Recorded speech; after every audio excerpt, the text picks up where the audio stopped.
SPB study point पे आप सबका स्वागत है।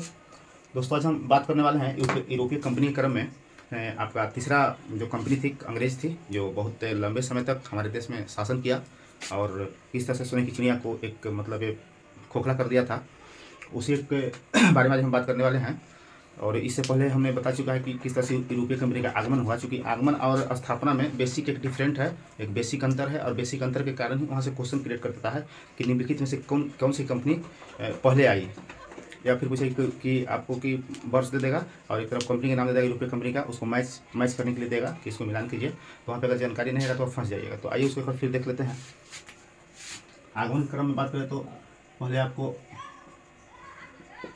पुर्तगाल आया, डच या हॉलैंड, तीसरे नंबर पे अंग्रेज हो जाएंगे, और चौथे नंबर पे आपका फ्रांसीसी था। यह आगमन का क्रम हो गया। अगर भारत में फैक्ट्री की बात करें कि किसने पर कंपनी पहले बनाई है, फैक्ट्री की स्थापना की, तो कंपनी की बात करें तो स्थापना के क्रम में पुर्तगाल तो अपनी जगह पर है। यहाँ पे अंग्रेज पहले आ जाता है, अंग्रेज, इसके बाद आपको डच या हॉलैंड हो जाएंगे, आपको फोर्थ नंबर फ्रांसीसी हो जाएंगे। तो यही एक बेसिक डिफरेंट है, यहीं से क्वेश्चन आपको क्रिएट कर देता है आगमन के कारण और फैक्ट्री जो भारत में स्थापित थी तो उसका कल। तो आप इसको ध्यान रखिएगा। आइए आगे देखते हैं। जब हम डच पिछले वीडियो में बता रहे थे आपको, तो एक दो पॉइंट वहाँ छूट गया था। और एक जब ये आपको 62 या 298 में जब भारत आया था, तो एक केप ऑफ गुड होप के रास्ते, केप जब 1498 में वास्को डी गामा आया था, तो वो एक रास्ता था Cape of Good hope.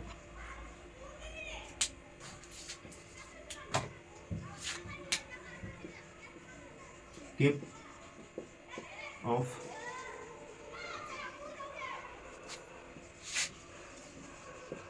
Good Hope, ये आपको बहुत एग्जाम में पूछा जाता है कि किस रास्ते से आया था। तो केप ऑफ गुड होप आपको एक ऑप्शन में रहेगा, तो इसको ध्यान रखिएगा। एक और क्वेश्चन डच से था कि डच को मतलब अंत कब हो गया, अंग्रेजों ने कब अंत किया। तो एक डेट याद रखिएगा, 1759, इसमें भी देखेंगे मेंशन यहाँ भी डेट किया है। 1759 में बेदरा के युद्ध में,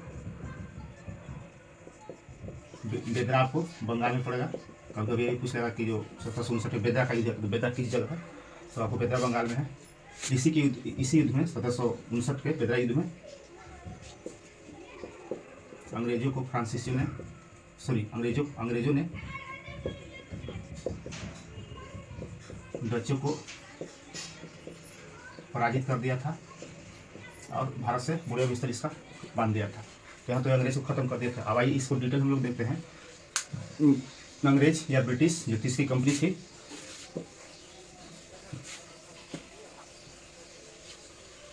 बात उस समय की है जब आपको भारत में मुगल सत्ता पे अकबर कायम थे और आपको इंग्लैंड में एलिजाबेथ प्रथम थी। उसी टाइम 31 दिसंबर 1600 ईस्वी को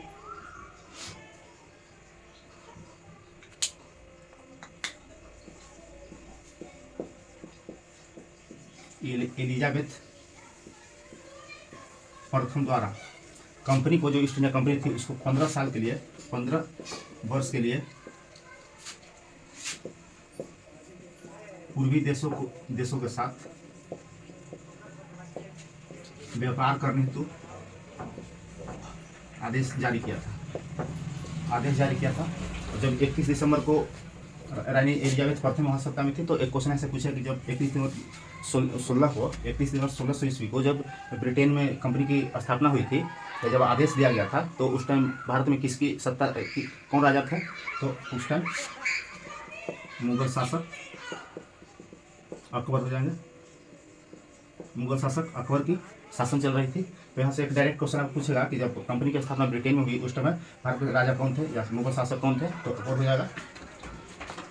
दुखद घटना हुआ 1603 में, जब आप देखिएगा डिटेल उसमें पढ़ा रहे हैं इसलिए कि आपको एग्जाम में क्वेश्चन नहीं छूटे। और इतना हम डेट मेंशन, वर्ष मेंशन किए हैं, इतना ही से क्वेश्चन आपको हर एक एग्जाम देखने को मिलता है, इतना ही कि इर्द गिर्द घूमते रहता है। तो डेट वाइज पढ़िएगा, आपको सब याद रहेगा। जब एलिजाबेथ प्रथम की मृत्यु हुई। तब यहाँ ब्रिटेन के राजा जेम्स प्रथम बने। जेम्स प्रथम बने और इन्हीं के दो राजदूत थे। एक आपको थे कैप्टन हॉकिंस और दूसरा थे सर टॉमस रो।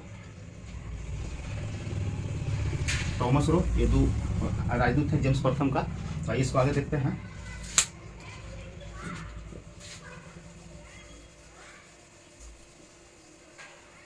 कंपनी की स्थापना 1 दिसंबर 1600 ईस्वी को।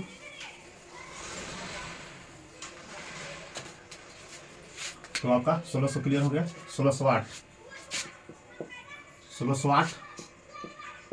जब भारत में मुगल शासक जहांगीर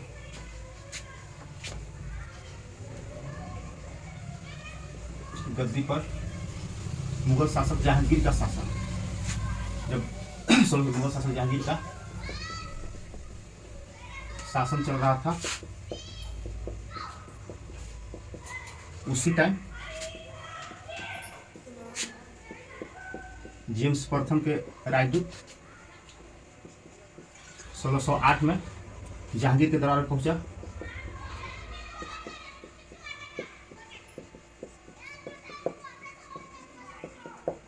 जहांगीर के दरबार में पहुंचा 1608 में। उनका नाम था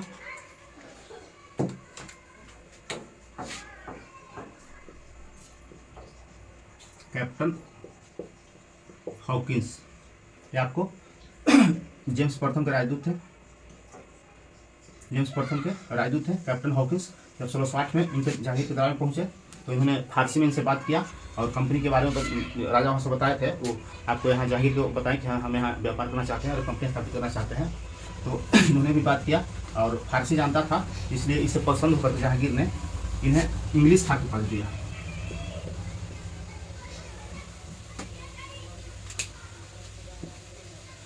हॉकिंस को इंग्लिश खां की उपाधि अकबर द्वारा प्रदान किया गया और 400 का मनसब भी दिया गया। 400 का मनसब भी प्रदान किया गया, इंग्लिश खां की उपाधि प्रदान किया गया। किनको? कैप्टन हॉकिंस को 1608 में आए कैप्टन हॉकिंस जहांगीर के दरबार में। एक और आपको रोचक बात बताते हैं कि जब जेम्स प्रथम 1603 में शासक बने तो जब ये कैप्टन हॉकिंस को जब अपना राजदूत को भारत में भेज रहे थे तो इन्होंने जो लेटर लिखा था, लेटर अकबर के नाम से लिखा था। क्योंकि इनको नहीं पता था कि अकबर डेट कर गए हैं और अकबर 1605 में डेट कर गए थे, तो इनको नहीं पता था कि अकबर डेट कर गए थे। तो इसलिए लेटर अगर पूछे कि लेटर किसके नाम से, जेम्स प्रथम ने, और क्वेश्चन कहीं टफ बनाएगा बिहार दरोगा में अगर उसको कॉम्प्लिकेटेड बनाना होगा या इंटरनल क्वेश्चन बनाएगा और उसमें ऑप्शन डाल देगा, तो पूछा कि जेम्स प्रथम का राजदूत जब भारत आया था राजदूत बनकर तो किसके नाम से लेटर लेके आया था। तो लेटर लेके आया था अकबर के नाम से, क्योंकि इनको नहीं पता था कि अकबर डेट कर रहे हैं। अब 1605 में डेट कर गए थे, आए कब? 1608 में। और फिर एक पूछेगा कि किसके दरबार में पहुंचे, तो जहांगीर के दरबार में पहुंचे। तो ये आपका बेसिक अंतर है और यहीं से क्वेश्चन आपको एग्जाम में पूछा जाता है। पूछा कि कैप्टन हॉकिंस जब लेटर लेके आया था, पत्र लेकर आया था जेम्स प्रथम का, तो किसके दरबार में पहुंचा? तो अकबर के दरबार में पहुंचा। सॉरी, किसके नाम से लेकर आया था? तो अकबर के नाम से लेकर आया था। अब किसके दरबार में पहुंचा? तो जहांगीर के दरबार में पहुंचा। और जहांगीर से इन्होंने फारसी में बात किया, इसी कारण खुश होकर जहांगीर ने इंग्लिश खां की उपाधि इसे कैप्टन हॉकिंस को प्रदान की। तो आपको देखिए ऑप्शन वाइज पढ़ रहे हैं तो दो क्लियर हो गया, एक 1600 और 1608। अब आते हैं 1611 के पास।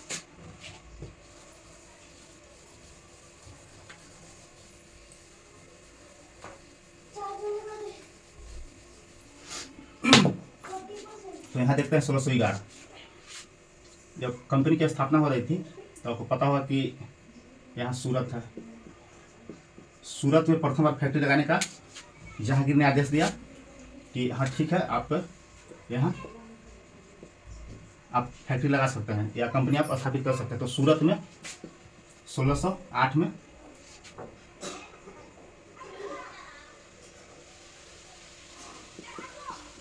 1608 में कंपनी लगाने का आदेश दे दिया जहांगीर। तो क्वेश्चन यहाँ पूछेगा कि आपको कि किस द्वितीय यूरोपीय कंपनी को जहांगीर ने आदेश दिया था सूरत में फैक्ट्री लगाने को। तो आपको दूसरा यूरोपीय कंपनी हो जाएगा अंग्रेज को 1608 में सूरत में स्थापना करने के लिए आदेश दिया। बीच में कहा हुआ कि कुछ मतलब जहांगीर और जो एक अंग्रेज थे इनके बीच कुछ बातों को लेकर विवाद हो गया। तो विवाद होने के कारण यहाँ काम को रोक दिया गया।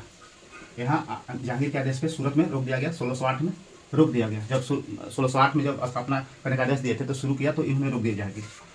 फिर यहाँ आपको आंध्र प्रदेश है, यहाँ मछलीपट्टनम में इन्होंने 1611 ईस्वी में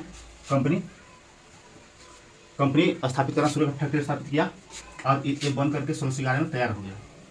अब बात करते जब सूरत जब बंद कर दिया गया कंपनी का कार्य तो एक कब बंद तैयार हुआ, फिर आपको 1613 में बनकर तैयार हो गया। 1613 में बनकर तैयार हो गया सूरत में। शुरू हुआ था 1608 में मगर बनकर तैयार हुआ 1613 में। मगर यहाँ जब काम रोक दिया गया जहांगीर द्वारा तो यहाँ से मछलीपट्टनम में अंग्रेज द्वारा 1611 में स्थापित कर दिया गया कंपनी को। तो यहाँ भी एक अंतर है। यहाँ पूछेगा आपको कि प्रथम जब अंग्रेज आए तो किसके द्वारा आए थे, तो जहांगीर के द्वारा आए थे। जहांगीर ने कहाँ आदेश दिया कि हाँ आप कंपनी लगाइए, तो उन्होंने आदेश दिया कि सूरत में कंपनी लगाइए। तो पूछा कि शुरुआत किस जगह पे किया था अंग्रेजों ने, शुरुआत सूरत में किया था। अब बोला कि बनकर तैयार हो रहा कंपनी कौन थी, तो मछलीपट्टनम में बनकर तैयार 1611 में हुई थी। तो बनकर तैयार पहले तैयार हुआ था मछलीपट्टनम में 1611 में, और ये आपका सूरत में शुरू हुआ था बट बनकर तैयार हुआ था मछलीपट्टनम में। और जब पूछा कि सूरत जो 1608 में शुरू हुई थी बनकर तैयार कब हुआ था, तो 1613 में बनकर तैयार हुआ था। तो यही एक बेसिक डिफरेंट है, यहाँ से क्वेश्चन आपको फंसाएगा। सूरत में शुरू हुआ था, यहाँ कुछ विवाद हुआ, रुक गया, फिर 1613 में बनकर तैयार हुआ। और जो बनकर तैयार होने वाला था जो कंपनी तो आपको मछलीपट्टनम में था 1611 में। तो यहाँ से ध्यान दीजिएगा 1611 क्लियर हुआ। अब आते हैं 1613 में मछलीपट्टनम वाला क्लियर हो गया। 1613 में मछलीपट्टनम में 1613 में आपको ये सूरत वाला बंद तैयार हो गया। 1611 में मछलीपट्टनम में हुआ था बंद तैयार। आइए बात करते हैं 1615 की। जो जेम्स प्रथम थे, जेम्स प्रथम के दूसरा राजदूत सेकंड सर टॉमस रो ये भी जहांगीर के दरबार पहुंचे। और जो आपका जेम्स प्रथम ने कुछ अपना विचार दिए थे कंपनी के बारे में, वो यहाँ तक जहांगीर के दरबार में बताएं। तो ये सर टॉमस रो कब पहुंचा, तो 1615 ईस्वी में जहांगीर के दरबार में सर टॉमस रो। तो दो यहाँ पे राजदूत थे, पहला थे जेम्स प्रथम के राजदूत थे आपको कैप्टन हॉकिंस, जिसको जहांगीर ने आपको इंग्लिश का उपाधि प्रदान किया, 400 का मनसब प्रदान किया। और उसी के कहने पे उसी से मुलाकात करने के बाद 1608 ईस्वी में सूरत में कंपनी लगाने के लिए मतलब इन्होंने जहांगीर ने बात किया।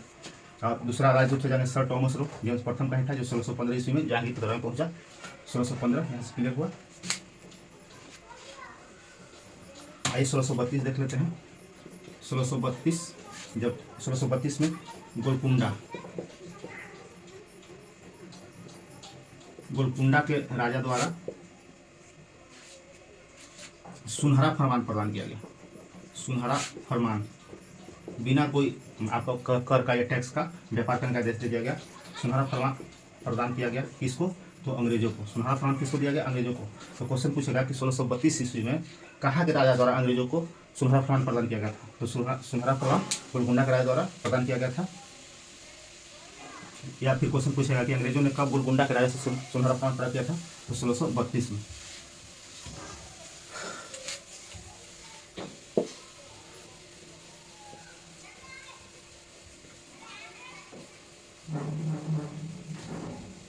आगे ये देखते हैं 1689 में जब यहाँ अंग्रेज अपना वर्चस्व बढ़ाना चाह रहा था, तो उसी टाइम अब यहाँ पे आ गया, गद्दी पे आ गए औरंगजेब,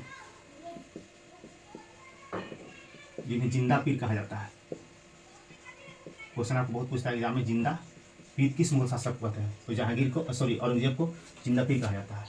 1689 में एक अंग्रेज गवर्नर थे सर जॉन चाइल्ड,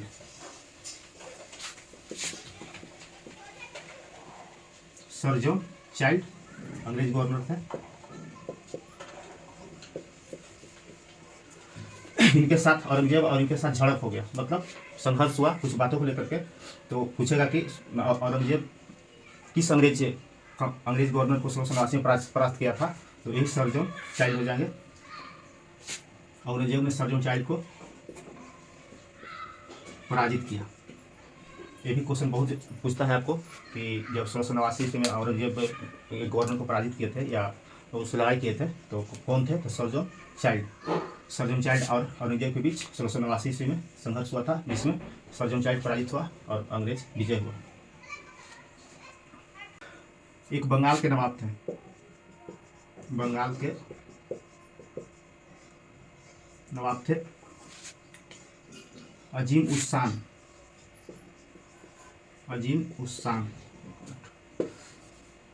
बंगाल के नवाब अजीम उस शान इनका नाम था, बंगाल के नवाब थे। इन्होंने अंग्रेजों को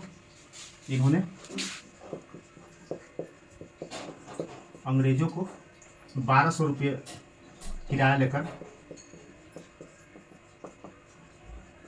3 गांव इन्होंने प्रदान किया, जिसमें से था पहला सूतानाती,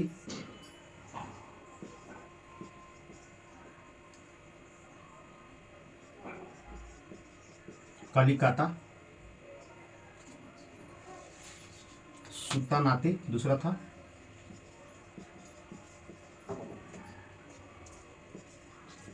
कालीकाता और तीसरा गोविंदपुर था। ये तीनों गांव को अंग्रेजों को प्रदान किया। 3 गांव के आपको जो जमींदारी था अंग्रेजों को प्रदान किया। कितना किराया लेकर, तो 1200 रुपया किराया लेकर।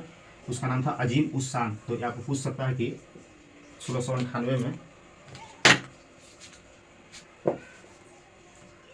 1698 में बंगाल के किस नवाब ने अंग्रेजों को 1200 रुपये वार्षिक किराया लेकर के सूतानाती, कालीकाता और गोविंदपुर गांव को जमींदारी प्रदान की थी, तो अजीम उस शान। ये आप नोट कर लीजिएगा कहीं, अजीम उस शान। तो 1698 में क्लियर हुआ। बंगाल के नवाब अजीम उस शान ने 1698 ईस्वी में सूतानाती, कालीकाता, गोविंदपुर अंग्रेजों से 1200 रुपये वार्षिक किराया लेकर के अंग्रेजों को जमींदारी प्रदान कर दी।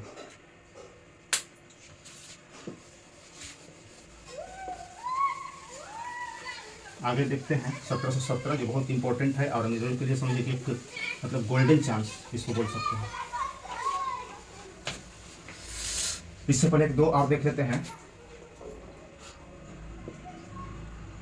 1661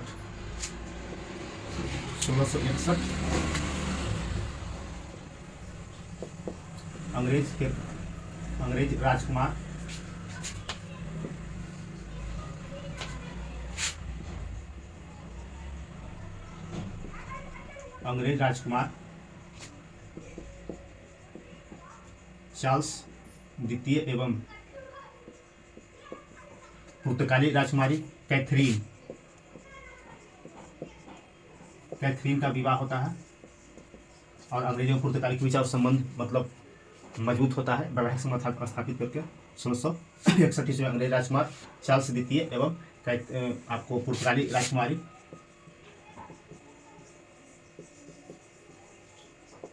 राजकुमारी कैथरीन का विवाह होता है 1661 में। और इसके बदले जो पुर्तगाली था अंग्रेजों को मुंबई दहेज में देता है। गजब यार, मुंबई हम लोग का देश भी दहेज में लोग विदेशी लोग दिया करते थे।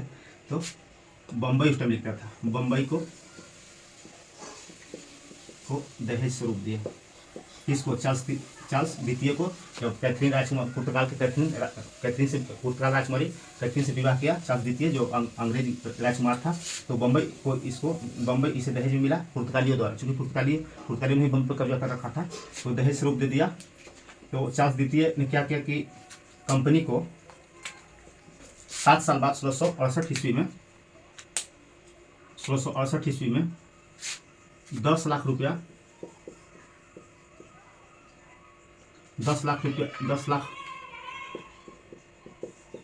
वार्षिक पाउंड पर बम्बई को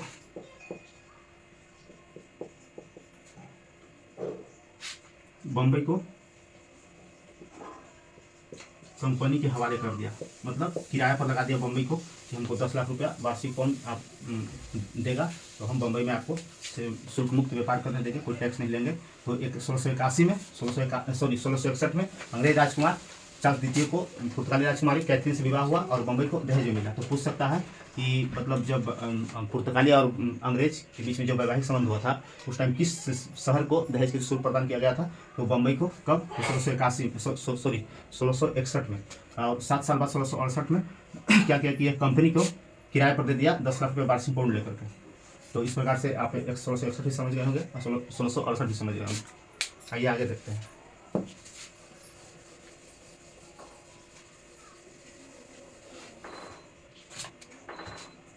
सत्रह सौ 1717 का शाही फरमान। एक आपका ब्रिटिश राजदूत थे उस टाइम, जॉन सर्वन।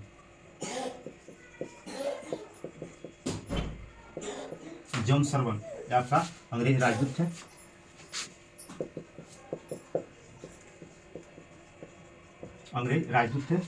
जिन्होंने सबसे कमजोर शासक का उस टाइम दौर चल रहा था मुगल काल के, जिसमें सबसे कमजोर शासकों का जिस दौर चल रहा था उस टाइम सत्ता पे कायम थे मुगल शासक थे आपको फर्रुखसियर।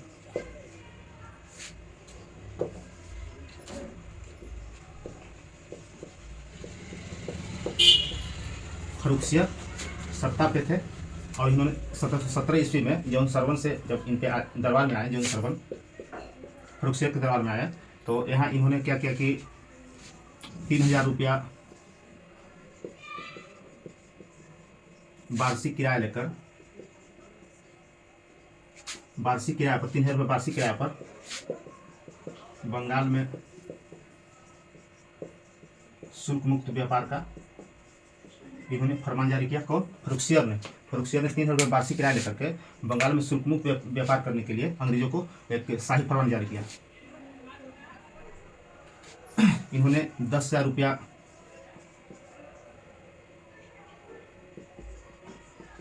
वार्षिक किराया लेकर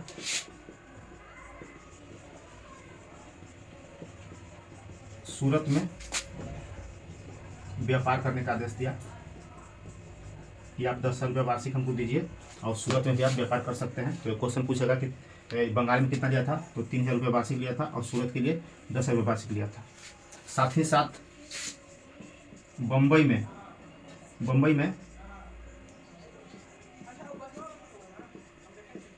अंग्रेजों को सिक्का चलाने का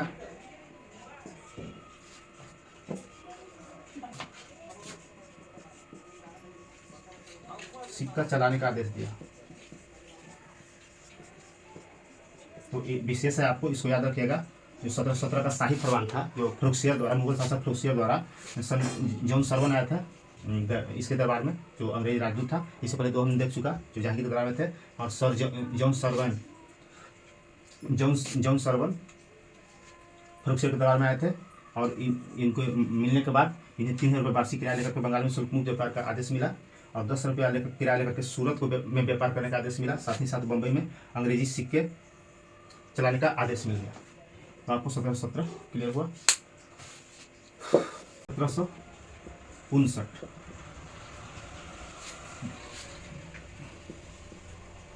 बेदरा एक पश्चिम बंगाल में जगह है। बेदरा के मैदान में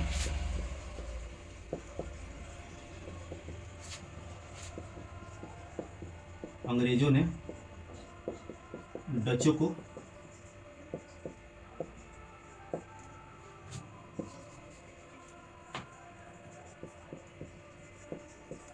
पराजित कर दिया और भारत से इनका बढ़िया बिस्तर समटा गया डच का।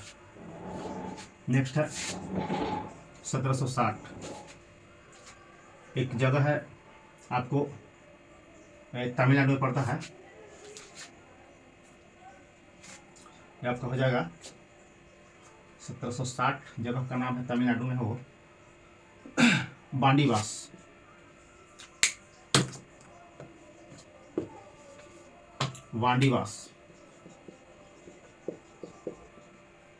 आपका तमिलनाडु में पड़ता है, तमिलनाडु में पड़ता है। यहीं पे 1760 में अंग्रेजों ने फ्रांसीसी को पराजित किया और यह साबित कर दिया कि अगर किसी में मतलब टिकने का क्षमता है या सत्ता यहाँ पे शासन करने का क्षमता है तो अंग्रेज ही वो है जो लंबे समय तक अपने आप को सर्वाइव कर पाएंगे। तो आपको क्वेश्चन पूछता है कि बेदरा का युद्ध कब हुआ था, तो 1759 में। किसके बीच हुआ था, तो अंग्रेजों एवं डचों के बीच। फिर पूछता है कि बांडीवास का युद्ध कब हुआ था, तो बांडीवास का युद्ध 1760 में हुआ था, अंग्रेजों एवं फ्रांसीसियों के बीच हुआ था। और पूछा कि बांडीवास कहाँ स्थित है, बांडीवास कहाँ स्थित है, तो तमिलनाडु में है, बेदरा पश्चिम बंगाल में। तो आपको 5960 की क्लियर हुआ। इस प्रकार से आप डेट वाइज पढ़िएगा तो सब याद हो जाएगा। तो हमने 3 खत्म कर दिया, चौथा फ्रांसीसी है जो हम नेक्स्ट वीडियो में देख लेंगे, क्योंकि वहाँ पे कर्नाटक 3 कर्नाटक भी देखने को मिलता है और मुख्य रूप से उसमें डिटेल भी बताएंगे। संधि भी हुई थी जो एग्जाम में बार-बार को पूछा जाता है। तो इस प्रकार से आप लोग पढ़िएगा तो बेहद आपको बहुत फ़ायदा होगा और डेट भी याद हो जाएगा और घटना भी याद हो जाएगा। तो दोस्तों वीडियो को लास्ट तक देखिएगा और देखने के बाद